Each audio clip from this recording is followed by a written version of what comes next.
नमस्ते दोस्तों, railway exam की तैयारी शुरू कर दीजिए। परीक्षा शुरू हो रही है, ठीक है। आप जानते हैं, तो बिल्कुल भी टाइम वेस्ट मत करिए, वीडियो को पूरा देखिए। एग्जाम होने वाला है, वीडियो देख करके जाइए। एग्जाम में यही एक्सपेक्टेड क्वेश्चन है, ट्रेंडिंग वाले सवाल। तो चलिए स्टार्ट करते हैं। पहला सवाल, यदि एक ड्राइवर कार को 15 मीटर प्रति सेकंड की चाल से चलाता है तो उसके द्वारा 3 घंटे 20 मिनट में तय की गई कुल दूरी ज्ञात करो।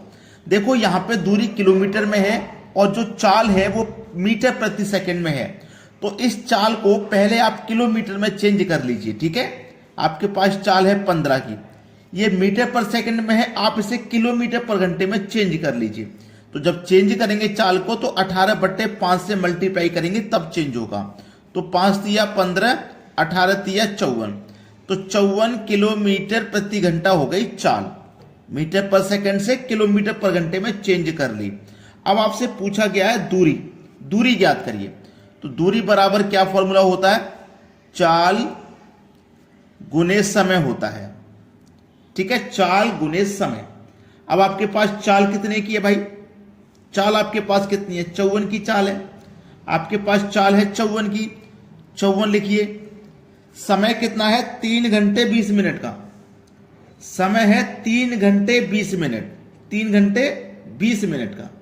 अब देखिए जो 3 घंटे 20 मिनट का समय है, इसको आप क्या करोगे, ये तो आपके पास घंटा है, ये तो पूरा पूरा घंटा है आपके पास, और ये क्या है आपके पास, मिनट।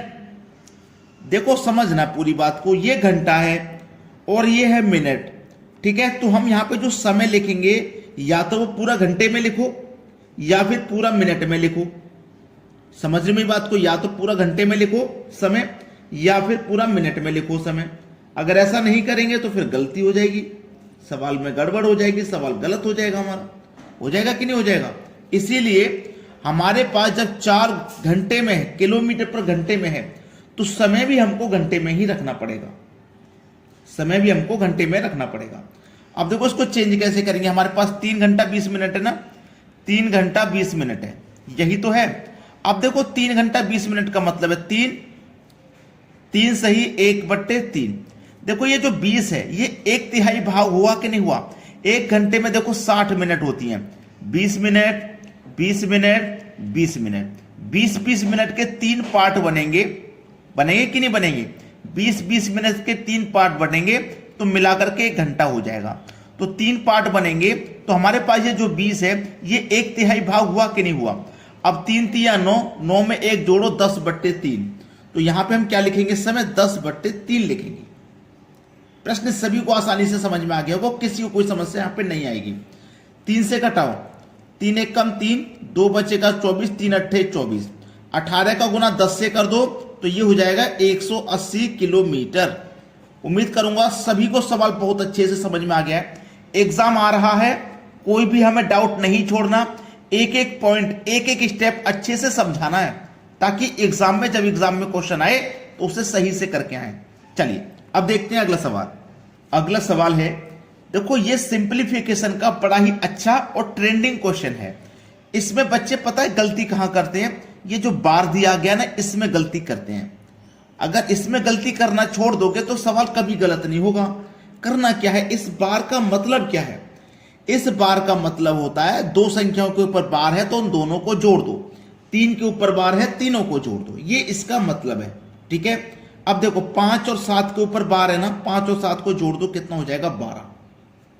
क्लियर होगी बात यहां तक। 5 और 7 के ऊपर 12 है, इसको जोड़ दिया 12।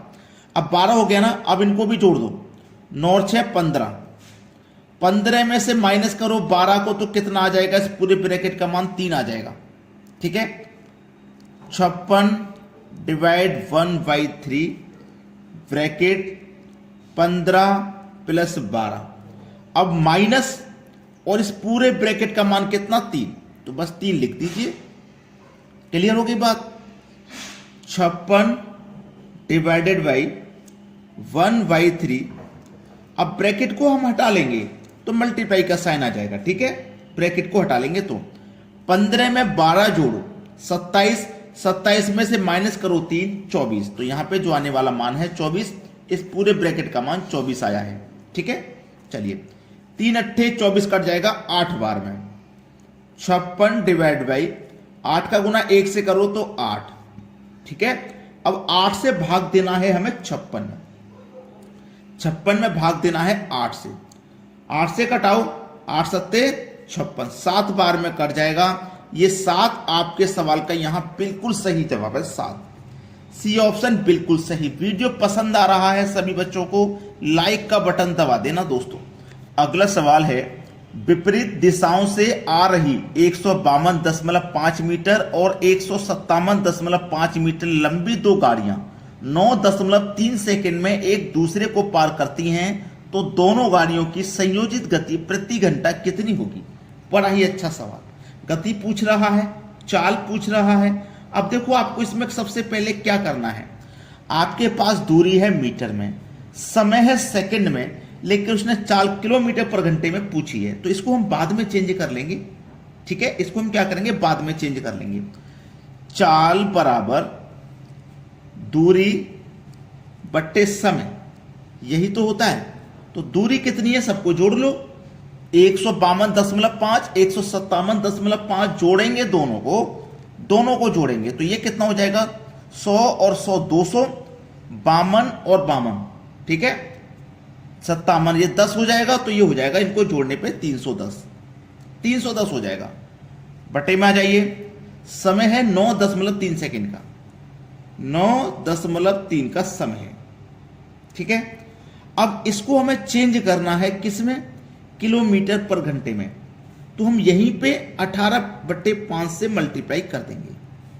तो यहां से दशमलव हटाइए, दशमलव के बाद में एक संख्या है तो ऊपर में एक जीरो यहां पे आप बढ़ा दीजिए, कोई दिक्कत नहीं, ठीक है। चलिए 31 एकम 31, 31 से 3 बार में 93 कट जाएगा, कट गया ना 93, 3 बार में 31 से ये जीरो आ जाएगा यहां पे। चलिए अब देखो यहां पे कटाते हैं हम, 3 6 18 और 1 1 जीरो यानी कि 60, 5 दूनी 10, 60 दूनी 120, तो 120 किलोमीटर प्रति घंटा ये आगे निकल के चाल। बी ऑप्शन हो जाएगा सही जवाब। प्रश्न सभी को क्लियर है ना, एक एक स्टेप सभी को क्लियर है। अब देखते हैं अगला प्रश्न, अगला सवाल, निम्नलिखित में कौन सही है। जब ये वाला सवाल एग्जाम में आ जाता है ना तो बच्चे सब भूल जाते हैं हवाबाजी, कि भाई मुझे तो तैयारी पूरी है, मैं तो एग्जाम में सवाल को करके आ जाऊंगा, सारी हवाबाजी निकल जाती है। इस तरीके का सवाल जब एग्जाम में आ जाता है, इसमें कौन बड़ा है। जिस तरफ नोक होती है ना वो संख्या छोटी होती है, ये बड़ी होनी चाहिए। नोक किस तरफ है तो ये वाली संख्या छोटी होनी चाहिए, इसकी नोक किस तरफ है तो इस संख्या से ये वाली संख्या छोटी होनी चाहिए। जिस तरफ नोक की हुई है ना वो संख्या छोटी होनी चाहिए, ठीक है। ये बराबर का साइन है तो ये एक दूसरे बराबर होने चाहिए, ऐसा है। तो हमें ये पहले क्वेश्चन में सबसे पहले पहला जो ऑप्शन है इसमें रिलेशन बना लेना है, 9/16 13/24, ठीक है। तो हमें क्या करना है, इस 16 इस 24 का एलसीएम लेना है, 16 और 24 का एलसीएम आ जाएगा 48, ठीक है। 24 और 14 का एलसीएम 48 आ गया। अब 16 और 24 का एलसीएम जब 48 आ गया है तो इसमें हमें क्या करना है, 9/16 है, 9/16 इंटू 48 लिखिए, 16 3 48, 3 निम 27, ठीक है। अब बाद वाली संख्या क्या है, 13/24 रखिए।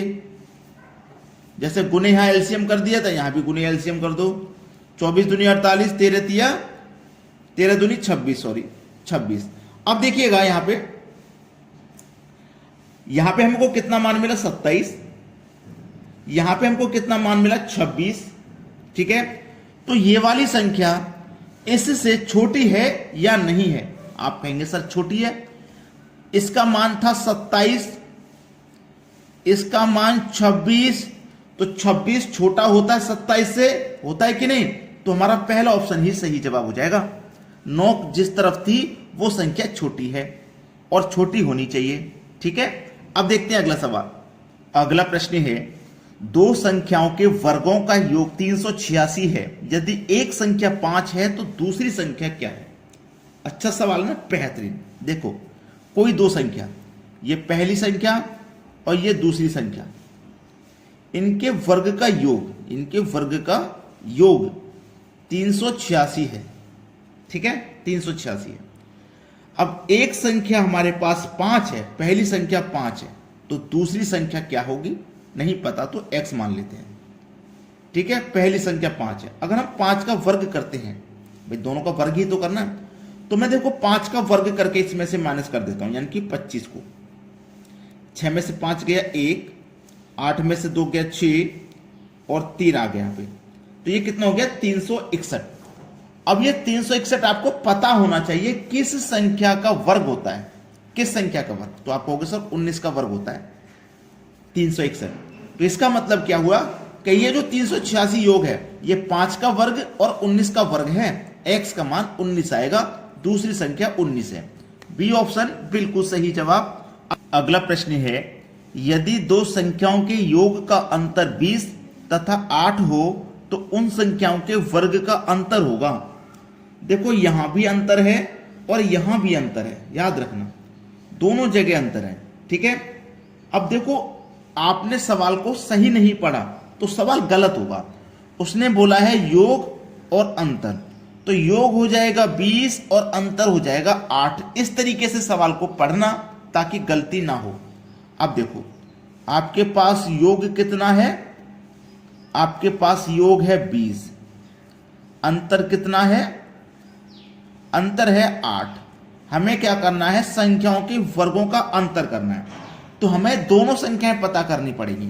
सबसे पहले तो बड़ी संख्या पता करेंगे, तो बड़ी संख्या पता करने का तरीका है कि योग और अंतर दोनों को जोड़ के 2 से डिवाइड कर दीजिए, 14 आ गया, ये बड़ी संख्या है। छोटी संख्या निकालनी है तो योग लिखिए और जो अंतर है उसे लिखिए, दोनों का अंतर करके 20 और 8 का अंतर 12, दोनों का अंतर करके डिवाइड कर दो 2 से, तो ये छोटी संख्या निकल के आ गई। ठीक है, दोनों संख्या हमने निकाल ली। अब दोनों के वर्गों का अंतर करना है, तो मैं 14 का वर्ग करूं और 6 का वर्ग करूं। 14 का वर्ग होता है 196, 6 का वर्ग होता है 36, दोनों का कर दूंगा अंतर। जब अंतर दोनों का करेंगे तो 6 में से 6 जाएगा 0, 19 में से 3 जाएगा तो 16, कितना आ जाएगा भैया 160 आ जाएगा, और 160 दिया गया आपके डी ऑप्शन। ये आपके सवाल का ना बिल्कुल सही आंसर है। क्लियर हो गया ना सभी को सवाल। अगला सवाल, किसी वस्तु के विक्रय मूल्य में 3 रुपए की वृद्धि उस पर वस्तु पर होने वाली 7.5 की हानि को 7.5 लाभ में बदल देती है, तो वस्तु का क्रय मूल्य ज्ञात करो। कैसे ज्ञात करेंगे, क्या है 3 रुपए, 3 लिखो, एक जगह हानि एक जगह लाभ, दोनों को जोड़ के नीचे लिखो 7.5 और 7.5 मिला के 15। क्रय मूल्य निकालना है, इसका मतलब 100% का मान निकालना है, तो 100 से गुना। ठीक है, चलिए 3 पंजे 15 और 5 से 100 कटा 20 बार में, सवाल खत्म। 20 रुपए क्रय मूल्य क्या हो जाएगा, 20 रुपए हो जाएगा। ये आपके सवाल का है सही जवाब। चलिए अब देखते हैं अगला प्रश्न। अगला सवाल, अगर ये सवाल एग्जाम में आ जाए तो आपको पता है कितना समय लगेगा इस सवाल को करने के लिए, 0 सेकेंड। 0 सेकेंड, आपने 2 सेकेंड सुना होगा, 5 सेकेंड सुना होगा, 10 सेकेंड, हम आपको सिखा रहे हैं 0 सेकेंड, क्योंकि केवल यूं करना है, आपको सॉल्यूशन नहीं करना, केवल यूं करना है। और आपको यूं क्या करना है, ये नीचे वाली संख्या ना इसको यूं कर देना, यही आंसर है 7232। अब ये आंसर कैसे है पहले ये तो सीख लो। ठीक है, ये जो संख्या है ना इस टर्म को आप x के बराबर रख दीजिए, 7232। ठीक है, x के बराबर आपने रख दिया। अब देखो ये क्या है 1 प्लस, अब ये जो संख्या है इस x के मान से कितना ज्यादा है या कितना कम है ये लगा लो। ये 32 है, ये 31 है, यानी कि 1 कम है, मतलब x से 1 कम है ये संख्या। और ये संख्या कितनी ज्यादा है, 32 है, ये 33 है, ये 1 ज्यादा है ना, x से 1 ज्यादा है। क्लियर, और बटे में क्या है, ये संख्या का मान x है। ठीक है, यहां तक बात समझ में आ गई है। चलिए ये 1 है प्लस x का गुना x से होगा तो x स्क्वायर। ठीक है, माइनस, अब -1 का गुना प्लस 1 से होगा तो -1। ठीक है, बटे में क्या है x स्क्वायर, प्लस का 1 माइनस का 1 कट गया। ठीक है, बचा क्या x स्क्वायर बटे में x, और x से ये स्क्वायर भी कट जाएगा तो केवल x ही तो बचेगा। देखो x स्क्वायर को आप क्या ले सकते हैं, s इंटू एक्स और बटे में ये वाला x, एक्स स्क्वायर को एक्स इंटू एक्स लिख सकते हैं, तो एक एक्स से एक एक्स कट जाएगा, एक एक्स ही तो बचेगा, वही आंसर होगा। इसका मतलब एक्स बचेगा तो एक्स हमने नीचे वाला संख्या लिया था, यही आंसर है। पूरा कॉन्सेप्ट समझ में आ गया ना? बस क्या करना है, यूं करना है। अगर किसी की समझ में नहीं आया तो परेशान ना होइए, अभी और भी एग्जाम है, वो सीख के जाइए। अगला सवाल, क्या करना है, पेन को यूं करना है और आंसर आ गया 0 सेकेंड। क्या सिखाया हमने आपको? 0 सेकेंड लगेंगे। 1 सेकेंड से कम समय में भी टिक लगा दोगे कि नहीं लगा दोगे बताइए। अब देखो इसको हमने क्या माना, x। अगर पिछले क्वेश्चन में किसी भी बच्चे को कोई समस्या थी, नहीं समझ में आया, तो यहां समझ लीजिए, ठीक है। x का मान है 675, ये 4 है, प्लस 675 से ये कितना कम है, 2 कम है, तो आप इसे क्या लिख सकते हो, x माइनस 2। भाई x के मान से 2 कम है ना, चलिए ये कितना है, 2 ज्यादा, तो x प्लस 2 बटे में x, क्योंकि इसको हमने x के बराबर रखा है, तो x 4 प्लस x का मान, x का मल्टीप्लाई x से करेंगे तो वही x स्क्वायर आ जाएगा, माइनस 2 का गुना प्लस के 2 से करेंगे तो माइनस का 2 दूनी 4 हो जाएगा, और बटे में x, माइनस का 4 प्लस का 4 कट गया, बचा क्या, x स्क्वायर बटे में x। तो x से स्क्वायर कट गया, केवल x ही तो बचा, और x हमारा क्या है, 675। 675 आ गया हमारे सवाल का सही जवाब। एक और एग्जांपल देख लेते हैं। अगला प्रश्न, इस नीचे वाले टर्म को आप x के बराबर रखिए 9752, ठीक है। तो चलिए 16 प्लस ये 52, ये 48, तो x से 48 कितना कम है 52 से, आप कहेंगे सर 4 कम है, तो 4 कम कर दीजिए। ये 56, ये 4 ज्यादा है x से, तो 4 ज्यादा लिख दीजिए, और बटे में x। 16 प्लस x का गुना x स्क्वायर, माइनस प्लस का गुना माइनस, 16 चौक, वो 4 चौके 16 बटे में x। 16 से 16 कटा, भाई ये प्लस का है, ये माइनस का तो कट गया, x स्क्वायर बटे में x। x से स्क्वायर कट गया तो एक x ही तो बचा, और x का मान कितना है, ये, तो यही सही जवाब है। कितना समय लगेगा भाई, 0 सेकेंड का समय लगेगा इन सवालों को करने में, और यकीन मानिए जरूर एग्जाम में इस तरीके का सवाल आएगा। अगला सवाल, एक वस्तु को 5% की हानि पर 1235 रुपए में बेचा गया, 10% के लाभ पर विक्रय मूल्य ज्ञात कीजिए। बेहतरीन सवाल। देखो आपको एक चीज अच्छे से पता होगी कि कोई भी चीज अपने आप में 100% की होती है, और 100% की चीज को अगर हम 5 की हानि पर बेच रहे हैं, 5% की हानि पर बेचेंगे 100 की चीज को, तो हम कितने बेचेंगे, 95% में बेचेंगे। जो दाम लेंगे, जो रुपया लेंगे, वो 95% का लेंगे। तो कितने बेचा है हमने, 1235 में। इधर बेचा 95% में, इधर बेचा 1235 में, तो ये दोनों बराबर हो गया। 95% की वैल्यू 1235, तो 1% की वैल्यू कितनी, 95 से भाग कर दो, तो 1% का मान हो जाएगा निकल के, ठीक है। अब बोला है 10% के लाभ पर विक्रय मूल्य ज्ञात कीजिए, 10 के लाभ पर। अब मैं यहां पे 100 से गुना कर दूंगा तो मुझे पास 100% का मान निकल के आ जाएगा क्रय मूल्य। तो मेरे पास ये क्रय मूल्य है, ठीक है, क्रय मूल्य है। अब मुझे चाहिए इस क्रय मूल्य पर 10% का लाभ, है ना। तो 10 का मुझे जब लाभ चाहिए, तो इसका मतलब 100 की चीज को 10 जोड़ के बेचूंगा तो 110 में बेचूंगा, और बटे में 100% का मतलब 100। 100 से कटा 100, ठीक है। चलिए इसको मैं कटाऊंगा तो ये 5 से 19 पंजे 95, 5 से 19 पंजे 95 ये कटा, और 19 से इसको घटाऊंगा, 19 पंजे 95, 19 छिक्के 114, 123 में से 114 कट गया, ठीक है, 14 कट गया, 1923 में से 1914 कट गया, 6 और 3 9 बचा, 9 में 5 लगा दो 95, 19 पंजे 95, ये 65 बार में कट गया, और 5 से 65 13 बार में कट जाएगा।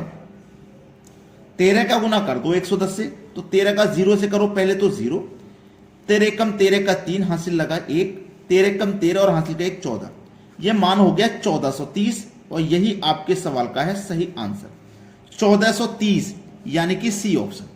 सभी बच्चों को बात अच्छे से समझ में आ रही है ना, ध्यान से समझना, अब एग्जाम दूर नहीं है, कल से एग्जाम शुरू होने वाला है।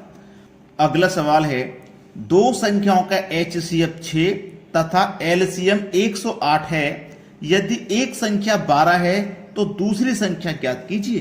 अच्छा सवाल, बेहतरीन क्वेश्चन। ऐसा सवाल कभी भी एग्जाम में आए ना, तो आपको क्या याद रखना है, पहली संख्या गुने दूसरी संख्या, जो मेरे बच्चे वीडियो को रेगुलर देखते हैं ना उनको तरीका ये पता है, बराबर LCM इनटू HCF। ये एक फॉर्मूला है, इसको आप नोट करके रखें, ठीक है। एक संख्या 12 है, एक संख्या का मतलब पहली संख्या 12 है, दूसरी संख्या नहीं पता क्या, दूसरी संख्या ऐसे ही लिख लो। LCM है 108 और HCF है 6। 6 से 12 कट जाएगा 2 बार में, भी बराबर में आमने सामने संख्या कट जाती हैं, तो 6 से मैंने 12 कटा दिया 2 बार में, और 2 से कटा दूंगा 108 को 54 बार में, तो दूसरी संख्या मेरी क्या निकल के आ गई, 54। सवाल खत्म। बी ऑप्शन प्रश्न का हो जाएगा बिल्कुल सही आंसर। अगला सवाल है, 3 संख्याएं 1, 3, 5 के अनुपात में हैं तथा उनका योग 10,800 है, तो तीनों में से सबसे बड़ी संख्या ज्ञात कीजिए। 1, 3, 5 इस अनुपात में है तीनों संख्याएं, योग है 10,800। जब योग है तो अनुपात का भी योग कर लो, 5 और 3 8 और 1 9, कटा दीजिए 9 से, ठीक है। 9 से कटाऊंगा, 9 एकम 9, 1 बचेगा 18, 9 दूनी 18, 2 0, 1200 बार में कट गया। सबसे बड़ी, तो जो अनुपात में सबसे बड़ा है वही संख्या बड़ी होगी, सबसे बड़ा 5 है तो यही संख्या बड़ी होगी। 12 पंजे 60 और 2 0, यानी कि सबसे बड़ी संख्या 6000 है। सी ऑप्शन में दिया गया है, यह सवाल का सही आंसर है। अब देखते हैं आगे। अगला सवाल, एक दुकानदार एक वस्तु पर 320 रुपए अंकित करता है, यदि अंकित मूल्य पर 10% की छूट के बाद भी उसे 20% का लाभ होता है तो वस्तु का क्रय मूल्य ज्ञात करो। क्या ज्ञात करना है हमें, क्रय मूल्य। आसानी से ज्ञात हो जाएगा, परेशान ना होइए। आपके पास अंकित मूल्य 320, इस पर हमने 10% की छूट दे दी, तो ये हम किसके में बेचेंगे, 90% में बेचेंगे।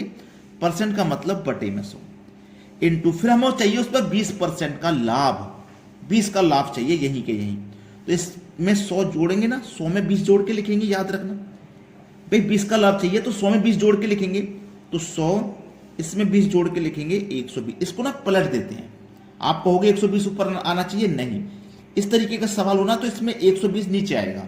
क्लियर।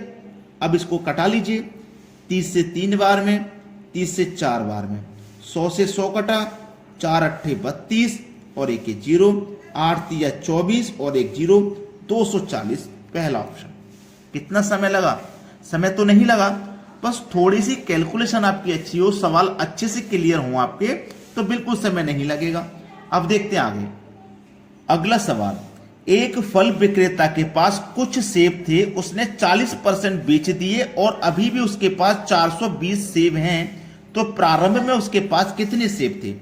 प्रारंभ में उसके पास जितने भी सेब होंगे वो अपने आप में होंगे 100%। अब 100% में से 40% उसने बेच दिए, तो बचे कितने भैया, 60% बचे, ठीक है। तो यहां पे तो बचे 60%, यहां पे बचे 420, तो 60% का मान 420, तो 1% का मान कितना, 60 से डिवाइड कर दो 1% का मान, और 100 से मल्टीप्लाई कर दो तो 100% का मान निकल के आ जाएगा। गया 0 से 0, 6 सत्ते 42, 7 का गुना 100 से कर दो, आंसर आ गया 700। प्रारंभ में उसके पास कितने सेब थे, 700। ये क्लियर आंसर है आपका, 700 दिया गया है बी ऑप्शन में। सभी बच्चों से कहूंगा, वीडियो को लाइक नहीं किया है तो लाइक करो, और शेयर नहीं किया है तो भैया सभी बच्चों में शेयर कर दो। शेयर कर दोगे तो कुछ बच्चों की मदद हो जाएगी, अगर उन्हें ये सवाल नहीं आते होंगे तो वो भी सीख जाएंगे। और हमें कमेंट में बताएं कि आपके लिए कौन सा एग्जाम के लिए कौन सा सवाल जरूरी है, कौन सा चैप्टर जरूरी है, मैं उसी से एग्जाम के लिए क्वेश्चन लेकर के आ जाऊंगा। मुझे कमेंट में बता देना, ठीक है दोस्तों, धन्यवाद।